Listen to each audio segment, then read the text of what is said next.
केंद्र सरकार की तर्ज पर झारखंड में भी ओबीसी को 27% व स्वर्ण जाति को 10% आरक्षण दे राज्य सरकार, विधायक भानु प्रताप शाही। नमस्कार, आप देख रहे हैं बीएनपी न्यूज। आरक्षण देने के मुद्दे पर विधायक भानु प्रताप शाही ने मंगलवार को टाउनशिप स्थित अपने आवास पर प्रेस वार्ता किया।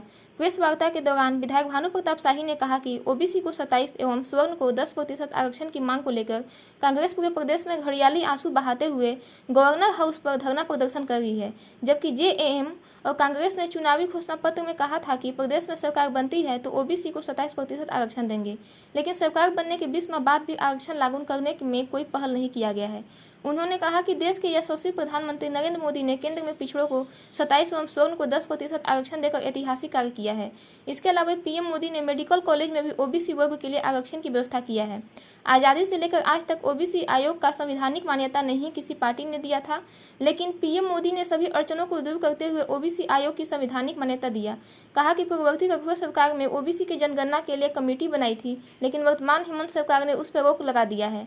केंद्र की तर्ज पर राज्य में आरक्षण लागू नहीं कर दूसरी तरफ राज्य में ओबीसी जनगणना हेतु बनाई गई कमेटी को रोकने का कार्य किया है।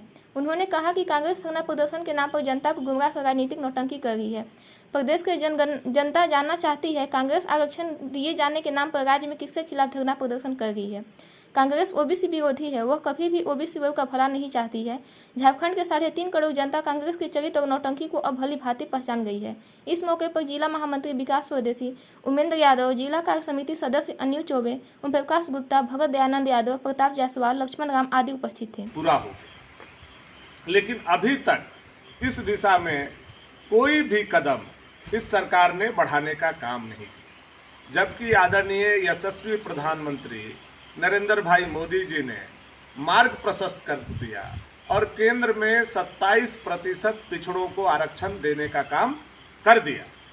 साथ ही साथ 10% जो क्रीमी लेयर के ओबीसी और जनरल कास्ट के लोग हैं उनको भी 10% आरक्षण देने का काम उन्होंने कर दिया।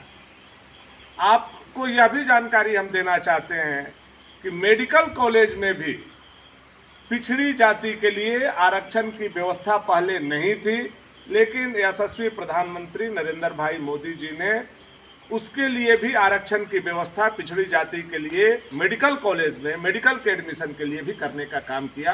कुछ दिन पहले यह आप लोगों को देखने सुनने को मिला। साथ ही साथ आज तक देश की आज़ादी से लेकर के आज तक ओबीसी का आयोग का गठन करके उसको वैधानिक मान्यता नहीं दिया गया।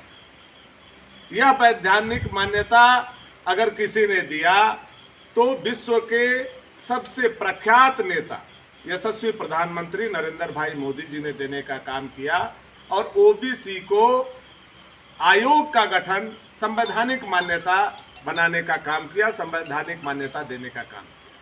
तो ये बात बिल्कुल स्पष्ट है कि भारतीय जनता पार्टी ओबीसी के लिए दृढ़ संकल्पित है।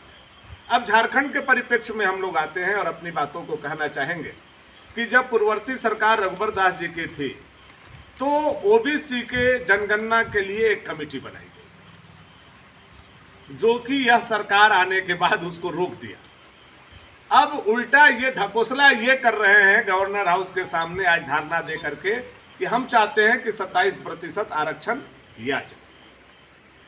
जब आपके मैनिफेस्टो में यह बात था कि पहली कैबिनेट में हम 27% आरक्षण देंगे, तो आज 20 महीना बीत जाने के बाद आपने क्यों अभी तक 27% ओबीसी को आरक्षण नहीं दिया? माननीय प्रधानमंत्री जी के द्वारा महीनों पहले इसका घोषणा कर दिया गया, इसके बाद भी अभी तक उस पैटर्न पर झारखंड में ओबीसी को क्यों आरक्षण नहीं दिया जा रहा है?